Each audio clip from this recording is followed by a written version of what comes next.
Avec l'arrivée des fêtes, avec l'installation de l'hiver, de plus en plus de personnes font des burn-out. Et aujourd'hui, je voudrais vraiment concentrer cette vidéo sur les hypersensibles. Pourquoi les personnes hypersensibles sont-elles plus sujets au burn-out? Tu l'auras compris, la fin d'année avec les fêtes, avec la fatigue, c'est une période émotionnellement intense. C'est pourquoi tu peux être beaucoup plus vulnérable à ce phénomène.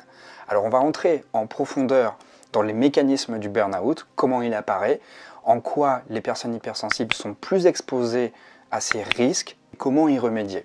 Comme tu le sais, la fatigue, c'est un sujet qui est très présent chez les personnes hypersensibles.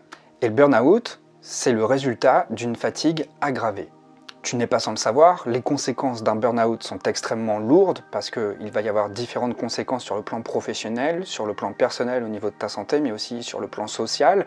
C'est une perte d'équilibre qu'il va falloir reconstruire, donc il est vraiment essentiel d'y porter attention.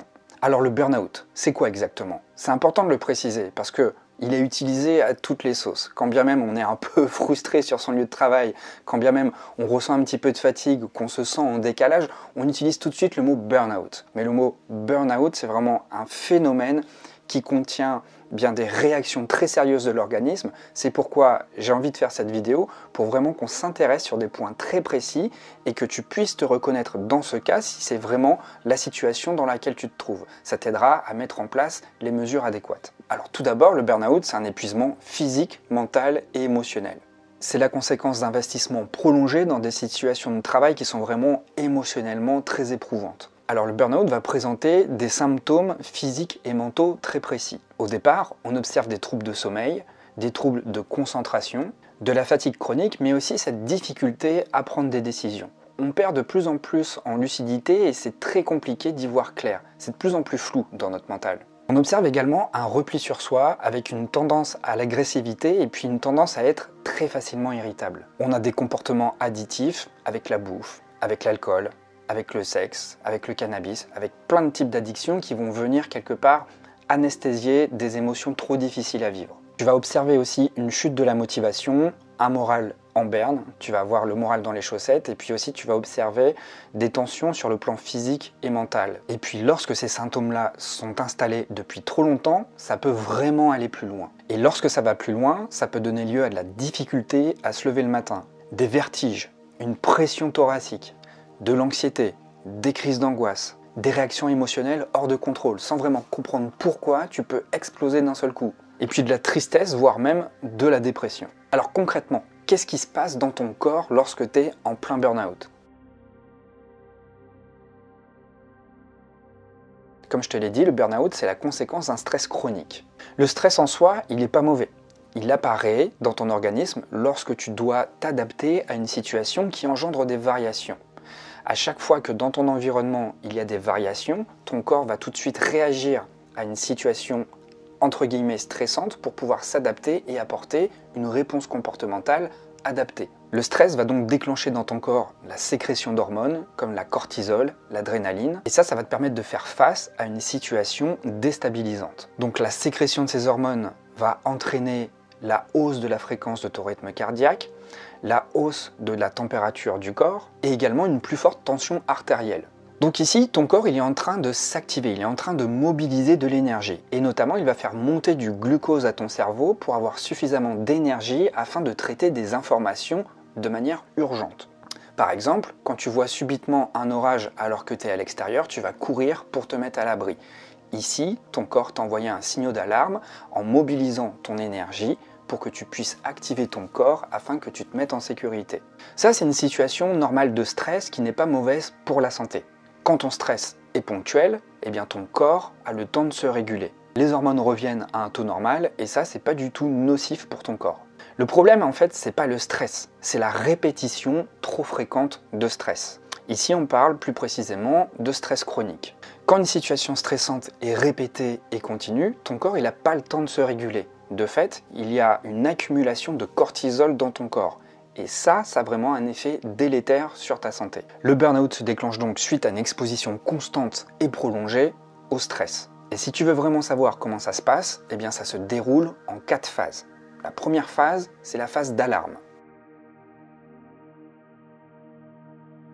Quand une menace physique ou psychique est perçue par ton cerveau, eh bien ton corps se met en alerte pour faire face et pour t'adapter à cette situation. La deuxième phase, c'est la phase de résistance.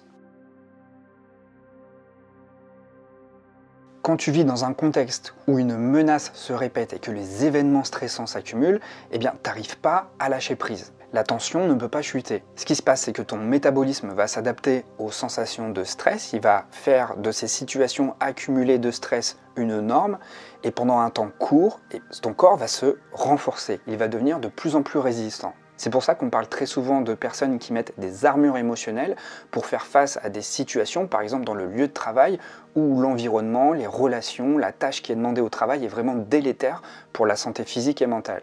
Donc, ton corps va s'adapter au stress et les taux de cortisol vont exploser. Par contre, en contrepartie, la dopamine qui est responsable de la motivation, elle, va chuter. C'est là que tu commences à comprendre qu'il y a une sorte de paradoxe qui se crée dans ton corps. D'un côté, tu as de plus en plus de cortisol pour faire face à des situations stressantes, et d'un autre côté, tu as ton taux de motivation dû à la baisse de dopamine qui baisse. Donc ton corps est en hypervigilance, en hyperactivation, et puis d'un autre côté, comme ta motivation baisse, tout ce que tu fais perd de plus en plus de son sens. Ce qui nous amène à la troisième phase. La troisième phase, c'est la phase de rupture. Et là, on parle plus précisément de burn-in, avant même d'arriver au burn-out. Dans cette phase, le cortisol continue de grimper et atteint des niveaux stratosphériques. La sérotonine, qui est responsable de la régulation du stress, elle va chuter. Et la mélatonine, qui est l'hormone responsable du sommeil, pareil, va diminuer, ce qui va occasionner de forts troubles du sommeil. Et puis enfin, on arrive à la quatrième et dernière phase, c'est la phase du burn-out, c'est la phase de l'épuisement. Ici, la mélatonine, la sérotonine et la dopamine sont en chute libre et le cortisol, il ne grimpe plus, pareil, il est en chute libre. Donc le corps ne peut plus du tout s'adapter. Et ici, on parle d'épuisement physique et psychique total. Alors, dans quelle situation apparaît le burn-out ? Eh bien, des études ont montré que le burn-out est favorisé dans des milieux où le travail est fort sollicitant. Sur le plan mental, sur le plan émotionnel et aussi sur le plan affectif. Donc on retrouve souvent des personnes sujettes au burn-out lorsqu'elles sont inscrites dans des postes à haute responsabilité ou alors lorsqu'elles sont positionnées dans des postes où l'atteinte des objectifs est difficilement réalisable. Alors les personnes à risque, les personnes qui sont les plus sujettes au burn-out, ce sont des personnes qui s'investissent énormément dans leur travail. Alors en premier lieu, on pourrait croire que ce sont des personnes fragiles qui se laissent vite happer par le stress au travail. Ce sont des personnes qui se laissent rapidement déstabiliser, mais au contraire, les personnes qui sont victimes de burn-out sont justement des personnes qui ont démontré de fortes capacités d'adaptation. Et parce qu'elles sont allées au-delà de leurs limites en termes d'adaptation, eh bien, elles ont dépassé leur seuil de tolérance face à ce qui n'est plus acceptable. Là où d'autres personnes auraient pu dire « stop, j'arrête les frais », et je change de travail, je démissionne, les personnes qui sont victimes de burn-out vont pousser l'effort au plus haut point jusqu'à temps de ne plus pouvoir se relever. Alors vous devez vous demander, pourquoi les personnes hypersensibles sont-elles plus à risque de faire un burn-out ? Eh bien, tout d'abord parce que vous avez de manière innée un système nerveux plus vulnérable, plus fragile. Donc le risque d'être exposé à un stress chronique est beaucoup plus probable. Mais en plus de cela, il y a plusieurs points qui sont à prendre au sérieux. Ces points, ce sont des caractéristiques qui sont vraiment propres à la dynamique des hypersensibles. Et je vais t'en faire un petit récapitulatif, tu vas me dire si tu arrives à te retrouver dans tous ces points-là. Il y a tout d'abord cette curiosité et ce besoin constant d'apprendre. On a souvent tendance à dire oui, à ne pas fixer de limites, à accepter beaucoup de choses, donc à multiplier les projets, à multiplier les formations, à accepter de plus en plus de responsabilités, parce que ça nous donne de la consistance, parce que ça nous donne le sentiment d'exister, le sentiment d'endosser quelque chose de sérieux. Ça nous donne aussi le sentiment d'exister parmi un groupe. Ça crée énormément de charge mentale.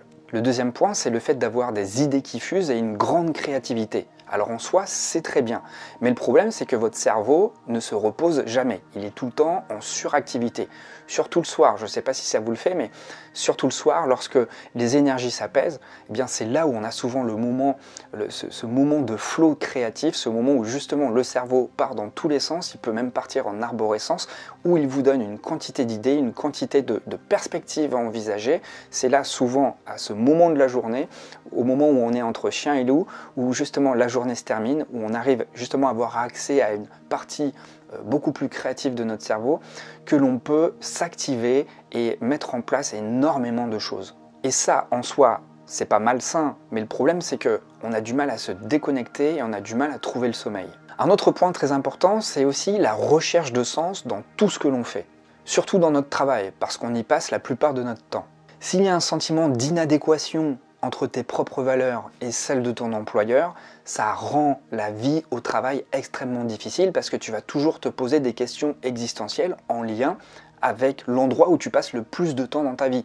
Ton travail.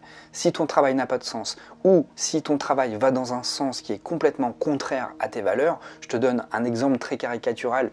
Si par exemple tu es sensible à l'environnement et que tu es cadre commercial chez Total, bon bah là il y a un problème. Eh bien ce genre de sentiment, ce genre de paradoxe, de décalage au niveau des valeurs, ça peut vraiment créer une sorte de dissonance cognitive. Et ça c'est extrêmement épuisant. Un autre point très important, c'est celui de faire passer ses besoins après ceux des autres. On a très souvent tendance à savoir ce que les autres attendent de nous. Ça, c'est notre caractère empathique. De fait, si tu vis dans un lieu de travail émotionnellement intense avec beaucoup d'émotions négatives, ça peut rendre ta vie extrêmement compliquée. Et donc, ça peut vraiment agir sur ton système nerveux et avoir un effet délétère. Et puis, il y a également le perfectionnisme. Je ne t'apprends rien en te disant ça. Le besoin de toujours faire mieux t'amène à avoir beaucoup de pression dans tout ce que tu fais au quotidien. De fait, tu te donnes toujours des objectifs très élevés, voire quasi inatteignables. Et ça crée vraiment une source de stress extrêmement impactante sur ton système nerveux. Parce que tu n'es jamais satisfait et tu t'inscris toujours dans une perspective où il faut toujours faire plus. C'est jamais assez. Puis enfin, dernier point propre aux hypersensibles, c'est d'avoir l'habitude de te suradapter en permanence. Alors ça, attention.